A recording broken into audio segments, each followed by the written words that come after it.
बार मुझको छोड़ गई वो यार, एको बार नहीं वो सोची भाई होगा कहाँ मार। हो दिल के टुकड़े करके चार मुझको छोड़ गई वो यार, एको बार नहीं वो सोची भाई होगा कहाँ मार।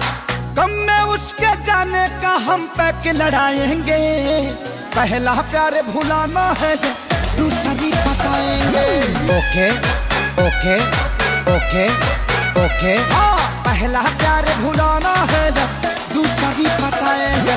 ओके ओके ओके ओके अब किस पे हम करे भरोसा, हर लड़की देती है धोखा। क्या कमी थी मुझ में भाई, उसने ऐसा काहे सोचा। ऐसी भरी जवानी कैसे यार अकेले काटेंगे, खतरों के खिलाड़ी हैं हम, फिर से गोलेंगे मौका।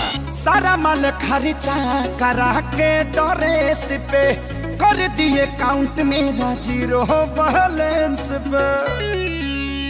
हाँ सारा माल खर्चा करा के ड्रेस पे, कर दिए काउंट मेरा जीरो बैलेंस पे। हम भी उसके नाम पे फर्जी लोन उठाएंगे, पहला प्यार भुलाना है जब दूसरी बताएंगे। ओके ओके ओके ओके पहला प्यार भुलाना है दूसरी बताएंगे।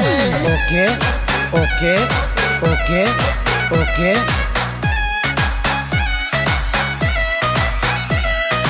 अपनी बर्बादी का उससे हम पक्का बदला लेंगे। 420 क्या होती है अच्छे से सिखला देंगे।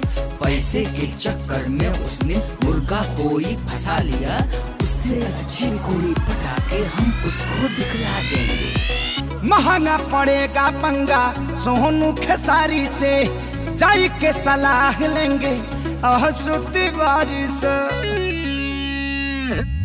महंगा पड़ेगा पंगा विवेक खेसारी से, जाई के सलाह लेंगे तिवारी से।